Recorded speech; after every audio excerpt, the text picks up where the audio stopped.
Welcome to the first group call of fall 2019, first group call of the first month of group calls. I have been around doing group calls for a little bit. Glory is also a pro. This is her first official group call as a fellow, but she's been attending group calls for a while now as a studio lead, and she actually led one, I think while you were, I think that was I after was you a knew you were senior. going to be a fellow. Or no? I don't know. Uh, I don't She's a know. pro. Whatever. Long story short. We are so excited to see all these lovely faces on our first group call today. We're going to go ahead and start off with some announcements, and then I'm going to pass it off to Glory. We're all going to get to know each other, do some introductions, and then Glory's going to lead us through an awesome discussion with Isabelle. Is Isabelle in the room here? Yes, she is. Amazing. I Hey, love Isabelle. when our guest speakers show up. It's great. Isabelle's Um, reliable. yeah, so they're going to lead you through an awesome discussion on power dynamics and how to navigate these complex things that we do in DFA called community partner relationships, or really just generally working with others, working with other people outside of our own selves. So to start off with some quick announcements, as hopefully a couple more people trickle in, we've got some fun stuff coming up. It's been really exciting here in the office, transitioning from summer mode into school mode, just like you guys are as well. Registration is well underway. Member registration is something we do in the network. If you're not aware, you've probably already received a ton of emails about it. So we opened it up a couple weeks ago. This is basically where we get your whole studio to register themselves, so that we sort of do a census of the network every year, and we get to know who's in the network, and how we can best support them. So please, please, please make sure all of your members are registered for semester schools. I don't know if we have any quarter schools on the call here. Um, Semester schools, please do that by October 3rd. Make sure all of your members are registered. If you're not sure whether or not your members are registering, you'll be getting emails in the next couple weeks telling you who is left to register in your studio. Before you get those emails about member registration, we need your rosters from you. We only have a couple people that have sent us their official updated rosters. I know recruitment is well underway, and it's really exciting to see all that stuff on social media, all the activities fair, booth tabling that you guys are doing, and design sprinting that you're doing. But please, please, please, once you have that new roster set and you welcome all of those amazing people into your DFA family, send us who those people are. You've received emails about that as well. Feel free to think about hosting a regional meetup. This is a little bit more of an undertaking than sending us a spreadsheet. But I haven't heard any rumors about Midwest meetup this year or Northeast meetup this year, and we love hanging out with you. So if your studio is like, you know what, we don't have enough work to do right now, we really want to take something big on and throw a huge educational party for the network, think about hosting a meetup. Maybe we'll get a Texas meetup or a South meetup. I don't know. You guys gotta We're gonna work on it. Speaking of meeting up and being a DIF family, we have 7 brand new studios that have joined us in the last couple weeks that have officially launched new DFA chapters. And we've got probably a good crop coming again this year. Glory is taking on the launching responsibilities, and I've heard that there's seven to 10 more DFA studios in the works for next year. So keep introducing yourselves to the family as they join. We've got a link in the notes to the launching webinar that you can send them if you have any friends that want to start their own chapter of DFA at their own school. Like I said, we're transitioning out of summer mode, but that doesn't mean the learning from summer mode stops. Summit was an awesome experience. Summit is our huge conference that happens every year. And there was a lot of really awesome presentations, workshops, panel sessions, and we have all of the recordings that we took from that, as well as 100% of the presentations from there, all of the slides documented in our drive. Go ahead and click on those links if you want to get a sneak peek of or a look back at what you were here for, or a look back at what you missed from Summit. And lastly, we just want to see all that amazing work that you're doing. So I know you guys have awesome social media accounts. Feel free to tag us in those. We love reposting, retweeting, re-Instagramming. If any of you are TikToking, I've yet to see a DFA TikTok account, but get on those DFA TikTok accounts and tag us, Design for America. And then we'll repost it. Those were our announcements. Let me make sure that everyone is in the the notes document here, so you can follow along. If you want to follow along in the notes document, which you should, you can click on the chat in the top right-hand corner. You can also click on the People tab and see all the amazing people that are in this call right now. But if you click on chat, I've just linked you guys to the notes document. That's going to be important so that you can follow along, as well as click on all of these amazing links that Gloria set up for you with all of the amazing feedback, resources, educational materials, yada yada. And with that, I will stop talking and pass it off to Gloria. Cool. All right. So thank you all for being on this call. Let me do a quick screen share. Click here to start sharing this. Oh. Okay. So now I'm screen sharing, right? Yeah, I can see it. Oh, okay.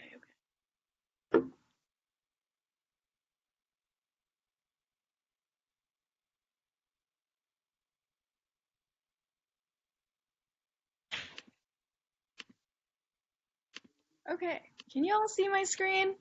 Yes. Does it look like a presentation? Okay, fabulous. All right.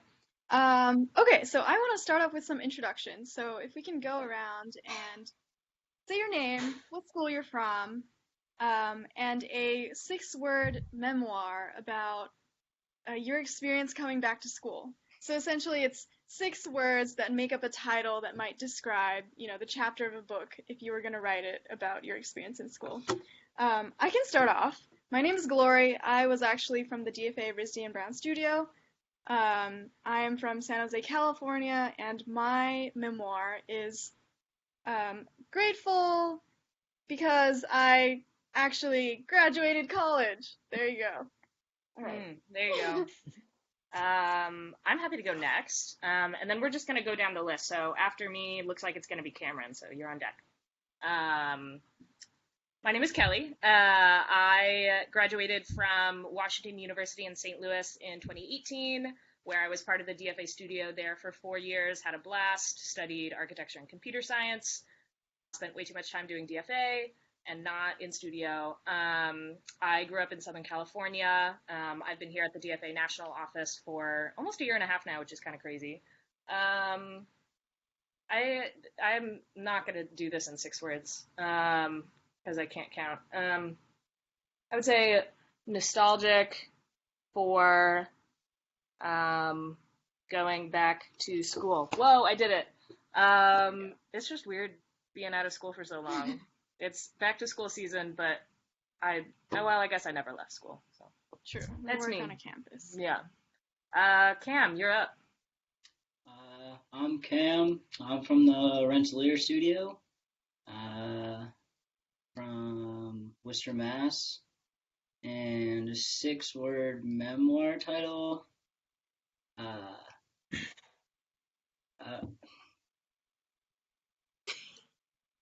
We're getting URP credit for projects. Yeah. Ooh. Cool. I've actually been to Worcester. It's a fun little town. I could tell you loved it. Sweet. Thanks, Cam. Chance, you're up. Cool. Can everyone hear me? For sure. Yeah. Okay, cool. I'm Chance. I'm from Cincinnati, Ohio. I'm a part of the University of Alabama studio, and I'm a senior. And my title would be Slower Than Molasses, Faster Than Light, because each year seems super slow, but I'm a senior and it's gone by really, really quickly. I love that one. It's very, very descriptive. Yeah. Spell molasses. That's awesome. Who's next? Ellen, you're up. All right, can you guys hear me? For sure. Okay. I'm Ellen from U Cincinnati. I'm a 3rd year in international relations and got lots of minors in languages too. A summary of going back to school. I guess I would have to say, what's new? I do too much. I'm a serial overcommitter. So, yeah. Sounds like a lot of DFAers out here would have the same title. Yeah.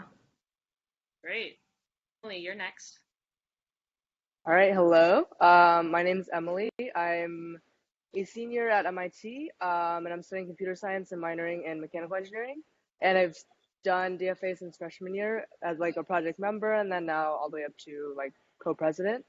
And for the beginning of this school year, I think it would be a new apartment. Adulting is hard. I think we all feel that. It doesn't get easier. Yeah. All right, Erica. Hi, everyone. I'm Erica Duffy. I'm in the JHU MICA studio. I just joined as a vice president. I'm originally from Chicago, so Chicago. But I went to school in Boulder, and I can honestly say I don't know if our DFA chapter was up or not when I was an undergrad. That's really embarrassing. I studied chemical and biological engineering as an industry for several years. So when I started school, I was like, wait, where is my paycheck? Oh boy. Oh. And Harry, you're up next.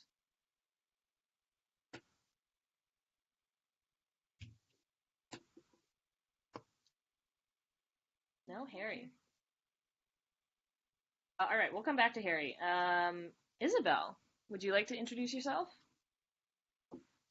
Sure, yeah. My name is Isabelle Yisak. I am an alumni of the Brown and RISD DFA studio. So I graduated 2015, right? So it's been a while.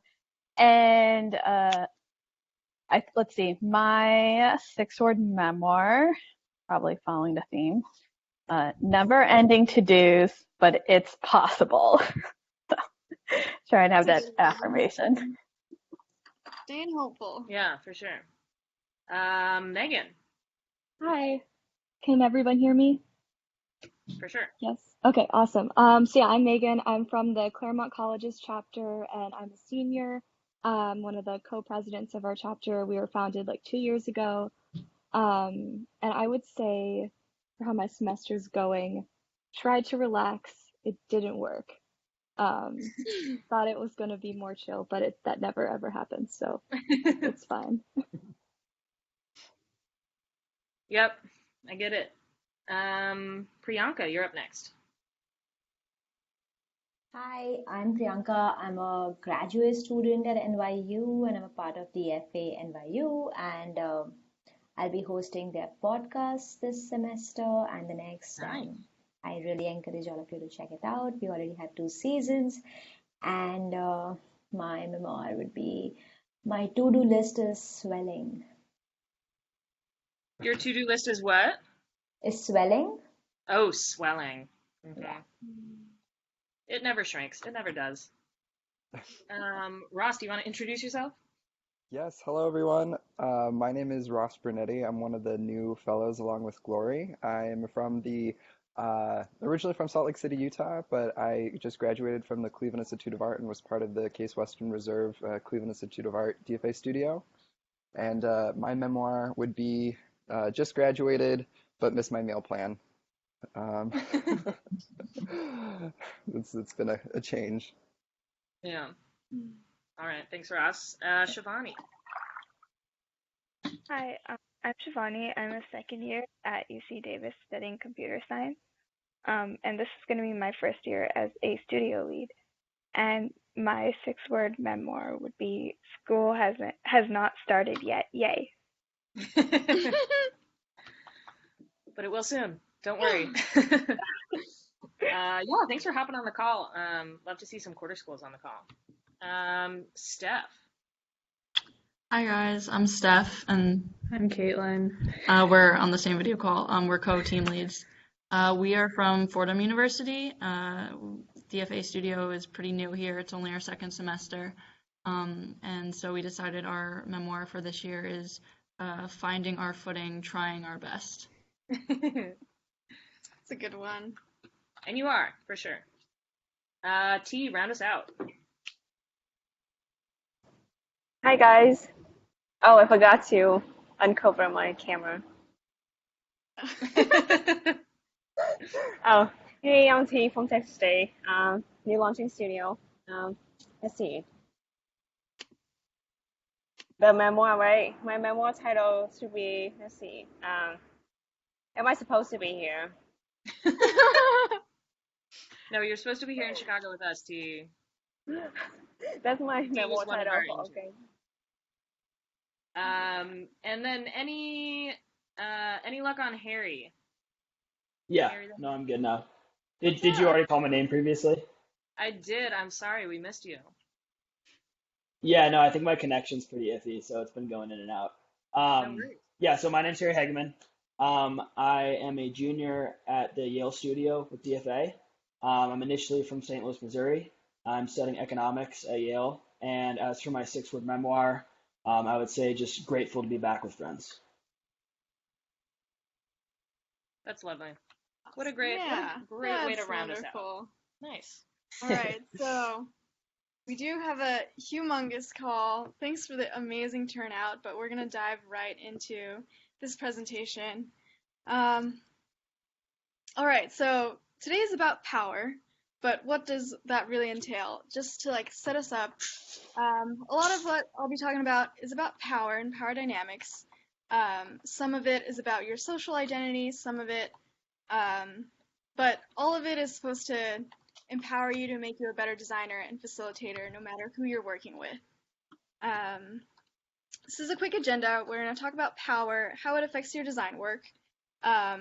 We can't really talk about that without learning a little bit about equity and justice. And then we're going to go over some tools and methods for how to be more conscious of power dynamics in your work. And we're going to look at how designers are navigating power dynamics in their workflow.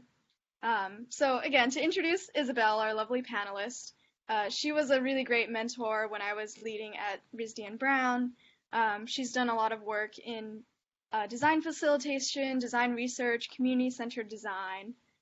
Isabelle, do you want to add anything onto that before we get started? I think this is a pretty good intro. I think I can always add more if questions arise throughout the call. Yeah, I think that's a little good snippet for now. All right, awesome. And before we get into the nitty-gritty, I did want to show this this sort of scale of design methods. This was shown at the DFA Summit. If you weren't there, you should have been. It was really great. It's a slide from Beta Design of the sort of scale of how involved your community could or should be in your design work. And I think DFA projects usually fall somewhere in between human-centered design and co-design, because we do involve our community quite often. But there is a scale, and it's not to say that one end of the scale is good or bad. It's really more contextual, and you'll learn a little bit later about that. So, what is power?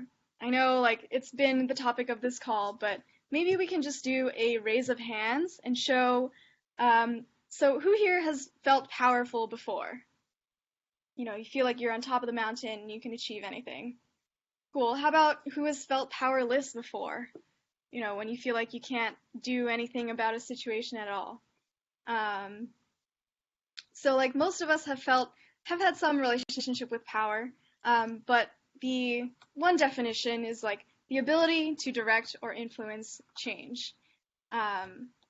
So as designers, we're pretty powerful because we end up naturally creating some sort of solution that changes the way people behave, that changes perceptions. It can even change the entire landscape of how we work or how the world physically exists and works. So as designers, we're pretty powerful, and I think most of us here have used some sort of design tool before or might identify as a designer. I'm going to pull some language from George A., who's the co-founder of Greater Good Studio. They're a really great social impact design studio. When you have power, the chances of you affecting a particular outcome is increased. And when you have a lot of power, you can practically guarantee things will go the way you intend them. So what happens on the opposite end of the scale? Without power, you can't do anything about the situation, and fate rests in other people's hands. All you can do is hope for the best. So why is this important to us at DFA and as designers? When you're a designer and you come into a situation as a leader or a facilitator without being aware of these power dynamics that exist, you sort of run the risk of harm and bringing up past histories or traumas, bringing up like vulnerabilities of the people that you're working with, and they may be unintentional, but they can cause great harm. And the danger is when you bring up these things unintentionally, and as a result, that can break the trust between you and the people that you're working with. But even more than that, it might cause your entire initiatives to fail from the beginning, and you not being able to achieve your goals in solving a certain thing in a problem space. Let's see. Isabelle, do you have any examples of where power has played a really big role in like a design, whether it's like a designer coming in without an awareness of power, or when you come into a situation with that awareness and things going much better to the results? Sure. Yeah, I can think of two examples, one for each. So I'll start with one where I think there was a lack of awareness, a lack of understanding the dynamics in this particular room. I was kind of more acting as the role of observer at a workshop. And so context, it was this initiative, and this group was trying to gather, Black and Latinx females who were pregnant, and hear their experiences to think like, how can well-being be better delivered? So,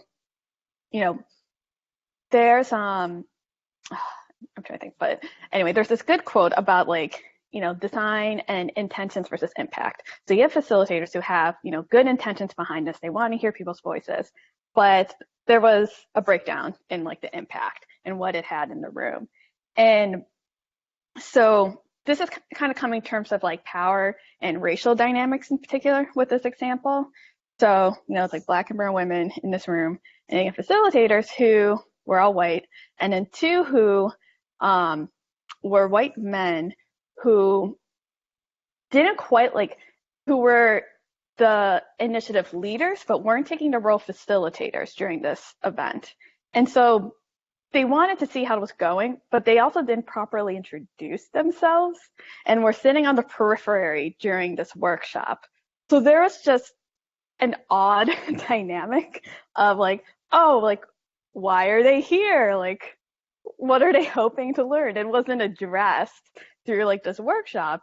And I think that, I don't know if it can be solely attributed to that, but there were like questions that, arose from participants, asking facilitators, well, ultimately, like, what are you hoping to do with this data? Like, what is your reasoning behind like doing this prototyping? How are you protecting or like diverting potential like harm that can happen?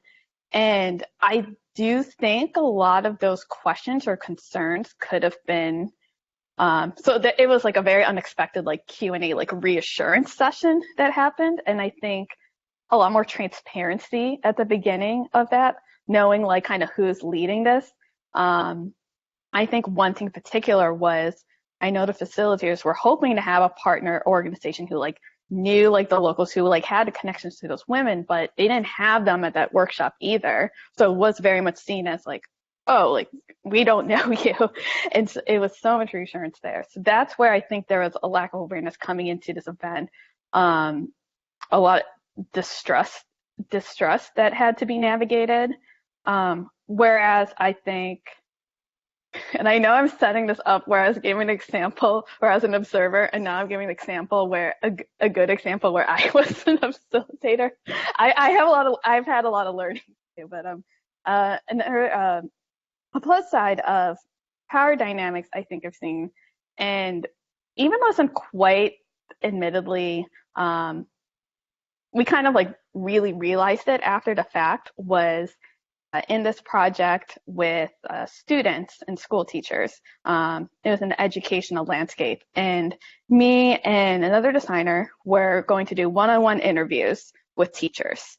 And so we're at the school, we're talking with the school teacher, and she was like, "Oh, you should like talk to our students. They like be able to provide like really good feedback." And so like she actually like pulled her students, and we were sitting in you know, like the teacher lunchroom.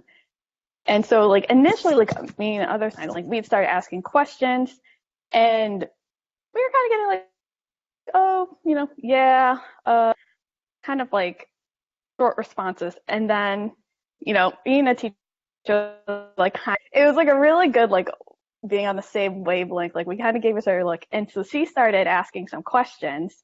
And there was kind of this flip of where then the students kind of like, we saw like were really opening up to her.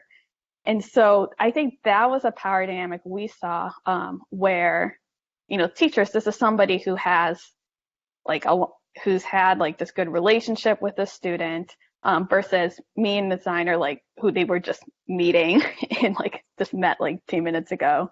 And so like that, I think, just really leads to the power of partnerships.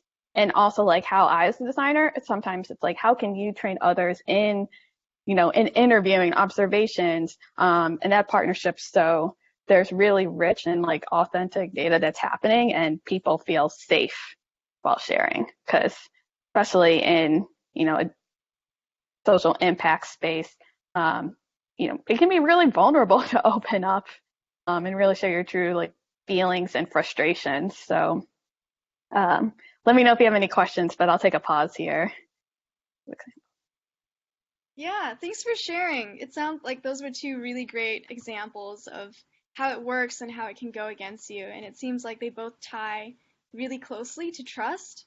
And so without having that trust there in that relationship, it just won't work. But if there is trust established, then, you know, everything, you know, it's easier to get it to work and for you to implement something that will have a working solution.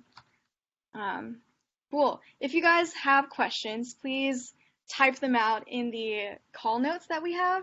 There's like a section, question like number 5, and it says questions and feedback. And if we have time at the end, we'll definitely add those to our dialogue with Isabelle.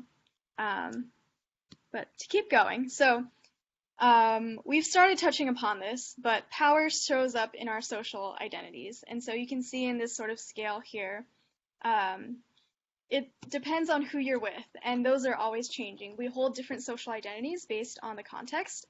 So, for example, all of us are students or have been students, and we know what it's like to go up to a professor and try to ask them to like bump your grade or something. We feel very powerless in that situation because they hold all of the decision making. But at the same time, we are young adults. We have youthful bodies where our minds are at the peak, and we have much more power and ability to do things compared to babies and elderly. So it's really this ever-changing context depending on who you're working with, who's in the room, and if you're able to identify that, then you might be able to navigate these social situations with more fluency. And we won't go into this too deeply in this call. I think looking at these determinants of power in social identity, such as race and ethnicity and gender and national origin, all of these are things that you can reflect on in your own and do some more personal thinking about what sort of power do you hold that you were given with maybe from birth. And, you know, these dynamics change all the time. But I do think it's important that we're on this conversation to bring up equality and equity and to make sure those are clarified. And so I'm sure many of you have seen this colorful image before. There's a fence and there's a baseball game going on. And there's 3 people of different abilities who are trying to watch this game. And so equality is when you give them all the same resources and say, have at it, you know, go watch the baseball game. But clearly you can see that people have different needs and people start from different places. And so equity is really where you are meeting people with the sort of resources that they have to begin with. meeting them with their different needs and providing the resources so that everyone, regardless of where you came from, can achieve the same goals and have the same access to other things in the world, like watching this baseball game. And similarly on the topics of diversity and equity and inclusion and justice, diversity is like, who's in the room? But on the other hand, equity goes a little bit deeper and asks, who is trying to be in the room but can't? And on a similar level, where inclusion is asking for, everyone's voices to be heard, justice is looking a little bit more like, we hear these voices, but which ideas actually aren't taken seriously because, they aren't in the majority, for example. And so it's diving deeper and looking into the social situations from a more historical and cultural and systemic context. So any questions from the audience before we sort of go into like methodologies and how to be more conscious of our social identities and of power in these situations? Do we have any questions on that?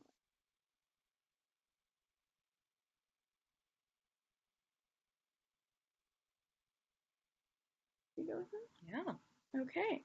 So we got a question on the list. How can you counteract being in a powerless position yourself?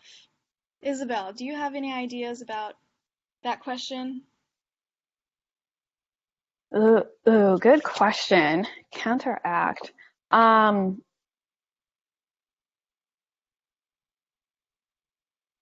One way is, I hope this is applicable enough.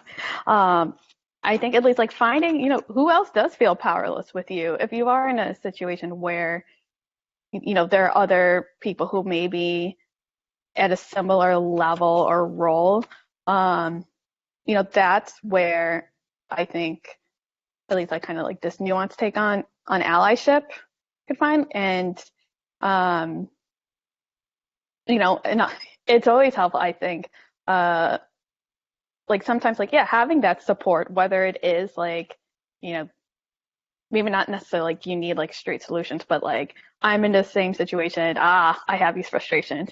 And yes, maybe like how can that then move into like gain momentum, and then whoever or whatever like structure or obstacle there is, then, how can you have or like build that critical mass to say like, hey, here's X issue. Power isn't always top down. You can have or build power from other directions. And that's what I don't think like power always has to be like bestowed upon someone for them to gain it. I mean, it makes it easier. But I might have lost my train of thought, but yeah, in short, finding your allies, communicating concerns, and hopefully being able to enter at least dialogue and listing out the obstacles, obstructions to being powerless. Yeah, I think that was a really great response. Like finding your allies, sharing, trusting the people that you think that are listening and sort of relying on them to be that power for you to speak up. I think that's one of the ways. Cool. Okay. So now I'm going to quickly go over sort of how we can be more conscious about power and power dynamics in our work, especially as designers. And I think the first thing is just having this mindset of pausing and reflecting. So this is really about, taking a moment from your work, stopping, and thinking really deeply about what you're doing, why you're doing it, and sort of how you're doing it. And so here are some basic questions that you can start off with when you're sort of in your reflection.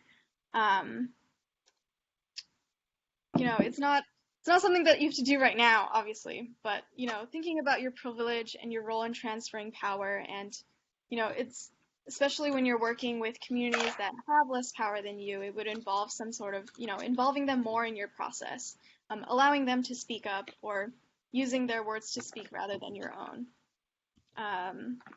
And, on the topic of asking deeper questions, this is an iceberg model that's been adapted from the Northwest Earth Institute, and it's sort of a framework of questions that allows you to dig deeper than just the surface level event or maybe problem space that you're thinking about.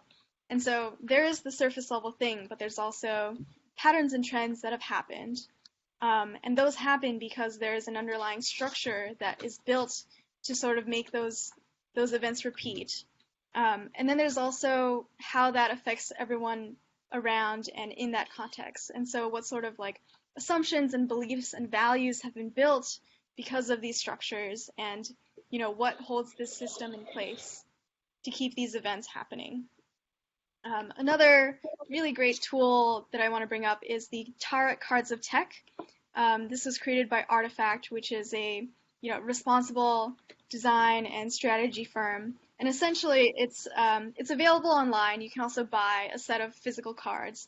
But they're cards with really pointed questions that are designed to make you think about what are the actual results of what sort of solution or implementation that you're designing. And so in this example here, you can see like what disappears if your project is successful. What are the job losses that are going to happen? What services are going to be replaced, and what industries are going to be completely changed because of that. And that can mean very good things, but it can also mean very bad things. And so it's more about thinking very critically about what you're doing and why you're doing and the effects that it might happen. This is another sort of like inquiry exercise that I've learned from Isabelle herself. And it's really about being an excellent listener and being mindful while you're at it, and really putting the human and the person in front of you that you're working with, putting them at the center of your work. And so I think in a design context, this is useful regardless, because if you're doing human-centered design and you're designing for someone else, this is how you can get the most emotional and raw and like honest information from them that is unbiased and unfiltered by your own impressions. Isabelle, do you want to talk a little bit about how you've used these in your sort of design research, and maybe how that has helped you? Sure. And another, in some ways, like this art of mindful inquiry, it's just another way of like, it's an interview protocol. It's not a different process from like human-centered design, just another way to think, if you are about to enter immersive research, and want to do some type of, one-on-one or group interviews, just what might be some questions to include. So for myself, some examples I found helpful. And again, I'll give one example from a one-on-one interview, and one when this was used in a participatory design studio. One-on-one interviews, again, I've done a lot of projects in education in the past 3 years, so a lot of my examples come from that world. And I was interviewing a kindergarten teacher and kind of just understanding the school was trying, in essence, was trying to incorporate design thinking into their curriculum. And so this was kind of more like an evaluative interview. We were trying to understand, so how's that been working out? And this particular set of questions, hold on, let me take a pause. Is there an echo happening? Yeah. Okay. Let me just try one thing. All right. Is this helpful? Okay. So the first question. That's still happening. Okay.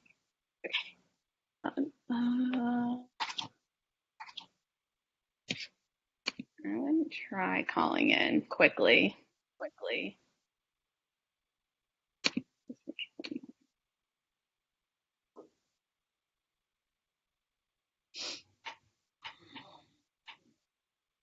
All the little things that happen.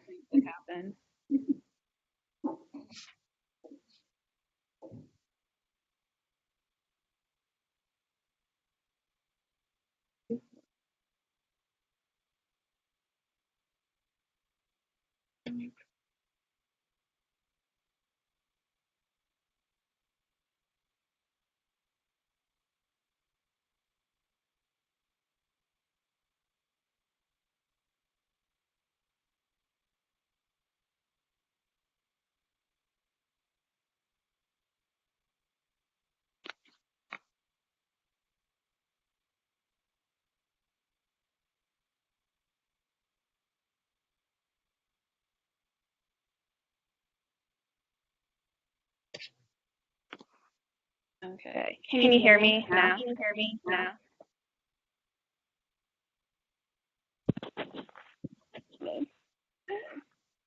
I think if everyone else just mutes themselves, it should be fine. Okay. Is there an echo? Ooh. All right. Is it understandable at all, or is it really distracting? Can you try muting your computer if you're coming in? Yeah, Priyanka,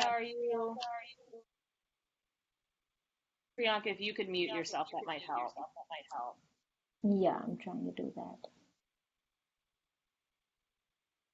Go in.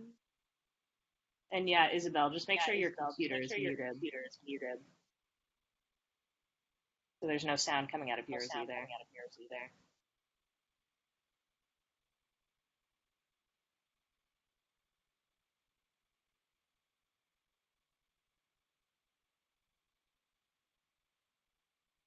Okay. I think let's try it now, Isabelle.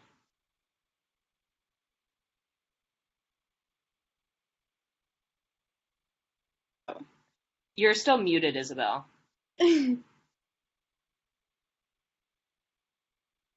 Okay. Is this good? Okay, great. Yeah, we can. All right. So getting back to track. The one-on-one interview example. So yes, I was talking with this teacher, and what I find like helpful in these set of protocols in particular is these first two set of questions. Like what I heard you say was, tell me more about what you meant by.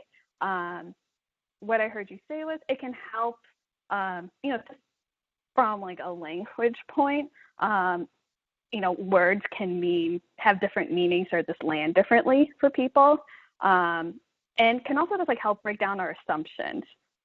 So with the teacher, I remember her saying, "Oh, I really want to create these meaningful learning experiences for my students."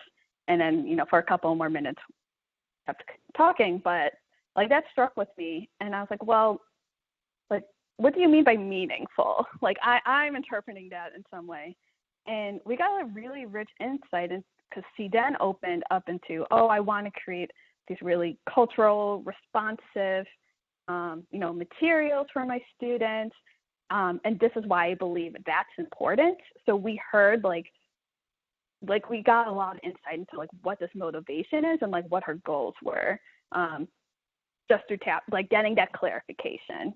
And then secondly, the example with like a design studio workshop where there might have been around like 30 people. We usually like to ask this question in some ways if it's like for this group of people, especially if it's like a cohort that is meeting again and again, it kind of helps build trust. It helps, when we would like pair people together, have them ask these set of questions about the certain topic at hand. And so with lots of people, they are, they can have their one-on-ones. They have their chance to learn more deeply about why somebody is there. And especially like if you are trying to do participatory design with several people, it's really hard to, hear everybody's individual voices in a certain amount of time span. So as a facilitator, after the exercise, being able to have a debrief and saying like, can we do a popcorn share out? What was important in each of your pairs? You kind of get more for the voices out in the room. So I hope those examples were clear and helpful.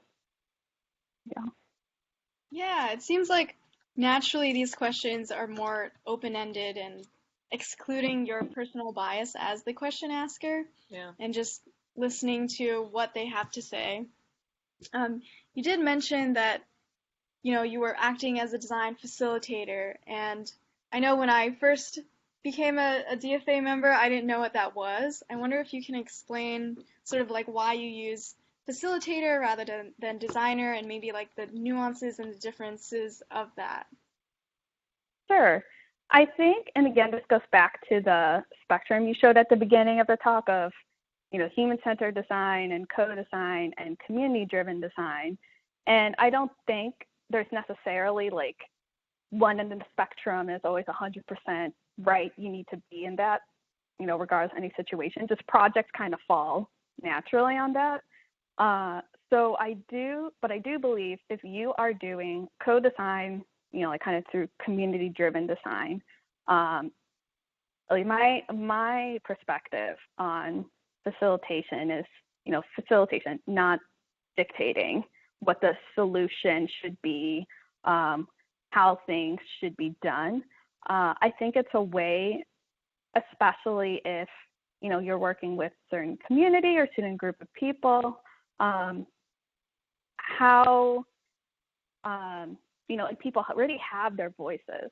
So how are you amplifying other people's voices as a facilitator? How are you, clarifying what people are trying to say or what are the concerns?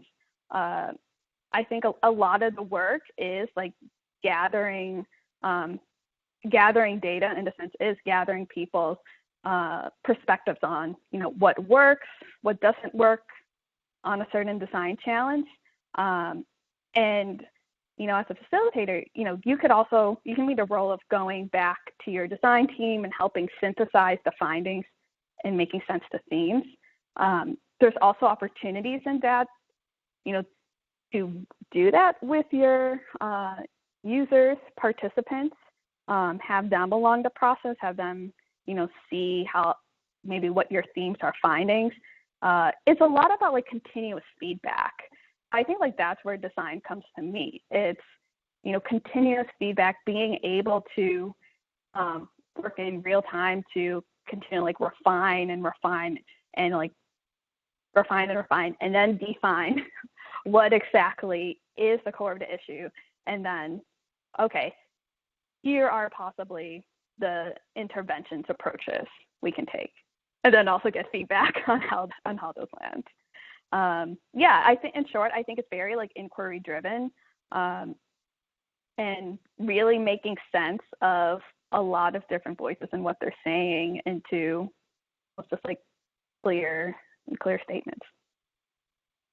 Yeah, and I think going back to the power that we have as people who can sort of execute the parts of the design process, it's like taking in all of these different perspectives and listening to these voices and then framing it in a way in our voice that amplifies their needs and gets their voice across. That's sort of my interpretation. But yeah, thank you for sharing.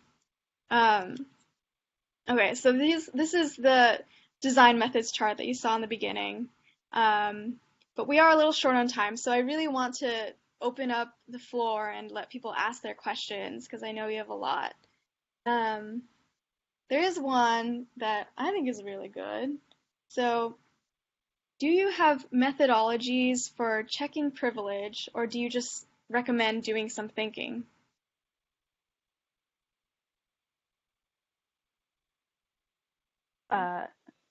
Question for me, or is this a group? Yeah, for anyone, but Isabelle, if you want to take a stab at it. Yeah, I'll say at least for me, I've almost always am working, usually with a small team, like 1 to 2 other designers.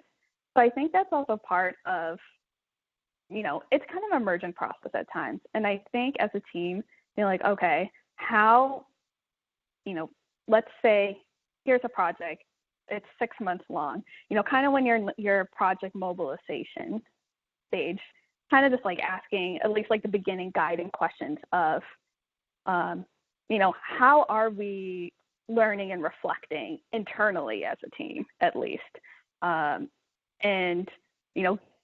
team agreements or charters, however you call it. I know at my time at DFA, at least like one of my teams, we did that. So like, what are some norm settings of, understanding that, hey, in terms of accountability, or if I disagree with you or feel that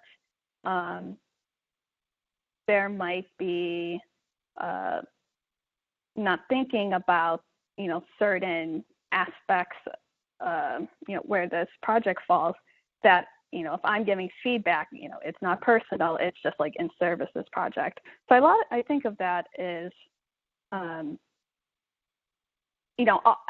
find it helpful. I feel like a lot of my learning and who pushes me to think more critically is teammates and other people. So I think I find that a healthy working situation when you do have folks who are willing to engage in that dialogue. And a lot of it, there's good resources out there. Also, I know we've been really hyping up Greater Good Studio. They have this article called the gut check. And for them, it's more in the context of why or why not they'll take on a design project.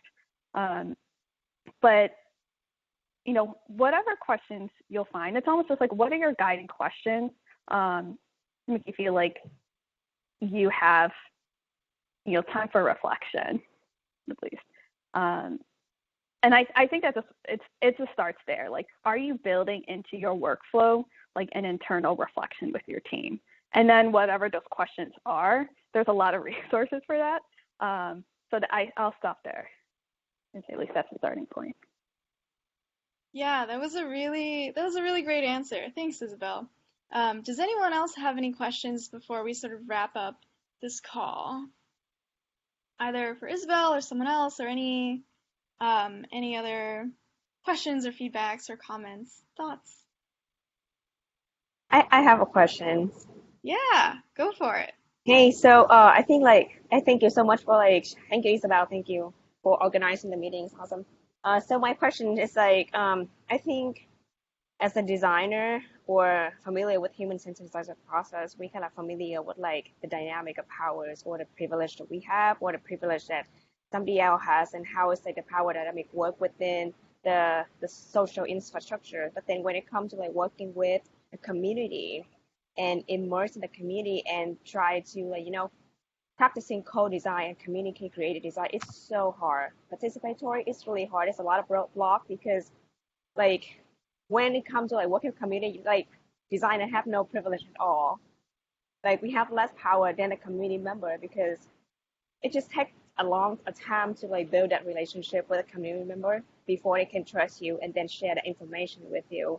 And I think that is one of the biggest challenges when working with DFA projects or school projects that have to work with the end user and the real user in the community. So I know what is your thoughts on that challenge and how you overcome that. Sometimes you feel I feel rejected all the time because of people are not willing to collaborate for a lot of reasons. They're too busy or they don't trust you. Oh, you're a student. What are you doing? Are you gonna help me to fix my life or that kind of thing? It's kind of sometimes it's discouraging, but we know that there's other way around it. But so just want to know what's your thoughts on it. Yeah, I think that's my hope for not just in DFA, but broader than that in design practice, that when we think of project mobilization phase, it is including that relationship building time. And on a tactical level, I feel in terms, maybe this might help given timelines with DFA projects, but really having a community partner as an intermediary who, if they are enmeshed in a community, that, you can work with them to, and have them take on that role of helping bring in people, helping recruit, but also as a word of caution to make sure if you do have a community partner, not just solely see them as a recruiter, actually meaningfully engage them, possibly, have them as a liaison and as a designer with you. And you're right, it's challenging, and I'm very much still learning.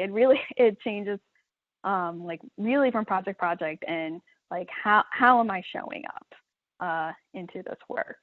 I think you brought up a lot of good concerns, and I'm trying to remember one thing you had mentioned, short timelines, building trust.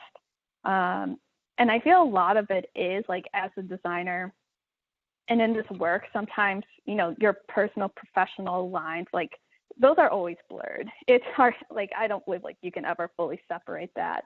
And so I do think, it requires like vulnerability on our end as designers. If they're asking like, why are you doing this project? What brings that? And to be prepared to say that, I think can help, alleviate maybe, can help. I think it's a step into mitigating, concerns of, oh, are they just trying to save us? Like, or, where will this project go?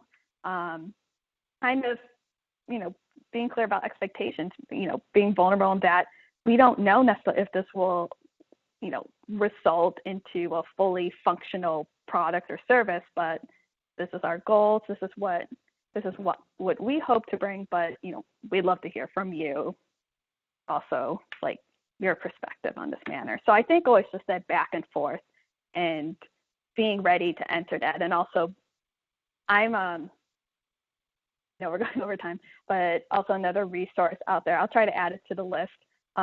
It's a Harvard Business Review authors who are writing about feedback, and that it's actually, the important part is not like giving feedback, but being able to receive feedback.